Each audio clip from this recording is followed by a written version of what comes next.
Welcome once again friend on my channel Universe of Science. Our mission to make science easier and interesting.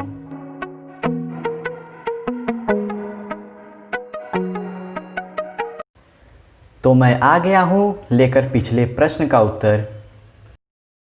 गर्मी के दिनों में दूर सड़क पर पानी जैसा क्यों दिखता है और पास आने पर क्यों गायब हो जाता है? इसके साथ ही आज हम जानेंगे बहुत सारे नए terms. So be ready friend physics की इस फेनामेनन को समझने के लिए। तो चलिए सबसे पहले मैं आपको रोड पे ही लेकर चलता हूँ राइट नाउ, जहाँ आप इस फेनामेनन को अच्छी तरह देख पाएंगे। So let's go.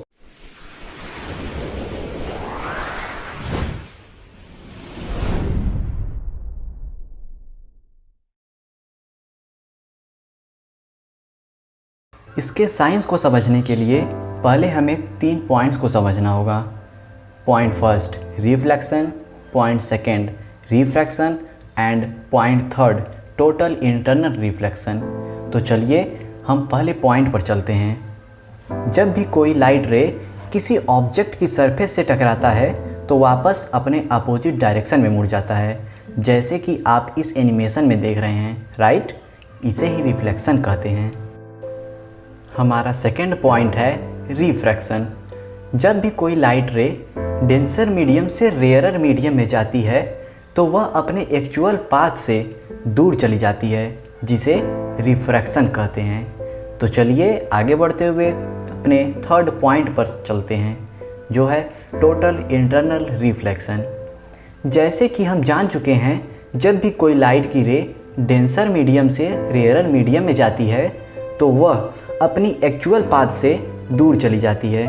पर यदि एंगल में लगातार चेंज होता रहे तो एक ऐसा एंगल आएगा जब लाइट रे रिफ्रैक्ट न करके पूरी तरह से रिफ्लेक्ट हो जाएगी। इसको हम टोटल इंटरनल रिफ्लेक्शन कहते हैं। तो चलिए फ्रेंड अब हम अपने आंसर को जानते हैं। Let's no.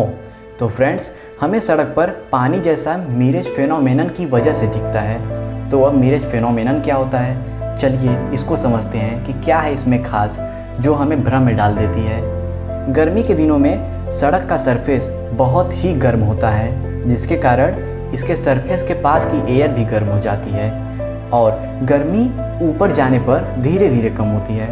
तो सरफेस के बहुत ऊपर वाली एयर वो ठंडी होती है। यहाँ पर हवा की कई परतें बन जाती हैं। जिस परत में हवा गर्म रहेगी वो परत रेयरर मीडियम की तरह काम करेगी और जिस परत में हवा ठंडी रहेगी वह परत डेंसर मीडियम की तरह काम करेगी। और हम जानते हैं कि हवा ठंडी सरफेस के बहुत ही ऊपर होता है, मीन्स ऊपरी हवा डेंसर मीडियम की तरह काम करती है और नीचे की हवा रेयरर मीडियम की तरह काम करती है। अब हम मान लेते हैं कि सन से एक लाइट रे निकली और वो किसी ऑब्जेक्ट से टकराई, और जैसे ही यह लाइट रे डेंसर मीडियम से रेयरर मीडियम में जाएगी यह अपनी एक्चुअल पाथ से दूर भागेगी और ऐसे ही जाते जाते यह एक ऐसे परत में एंटर करती है जहां पर इसका टोटल इंटरनल रिफ्लेक्शन हो जाता है और फिर हमारे आंखों तक पहुंचेगी। तो हमें उस ऑब्जेक्ट का इमेज उसके जस्ट नीचे दिखेगा, क्योंकि हमारे आंखों को ये लगता है कि लाइट रेज सीधी आ रही हैं। तो कुछ यही होता है हमारे साथ सड़क पर और हम भ्रम में पड़ जाते हैं। आगे बढ़ने से पहले अगर आप हमारे चैनल पर नए हैं तो चैनल को सब्सक्राइब करें और साथ ही बेल आइकन को भी टच करें। अगर अब भी आपको कुछ समझने में प्रॉब्लम आ रही है तो आप हमसे कमेंट करके पूछ सकते हैं। आपसे मैं एक प्रश्न पूछता हूँ, क्या जब आप साइकिल चलाते हैं तो आप उसे बहुत ही आसानी से बैलेंस कर लेते हैं, मगर जब भी आप साइकिल को रोकते हैं तो आप उसे आसानी से बैलेंस नहीं कर पाते? बट ऐसा क्यों होता है? इसके पीछे क्या साइंस है? तो जानेंगे हम अगले वीडियो में। So don't forget to see the amazing video.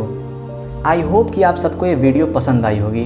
तो वीडियो को एक लाइक ज़रूर करें और वीडियो को ज़्यादा से ज़्यादा शेयर करें।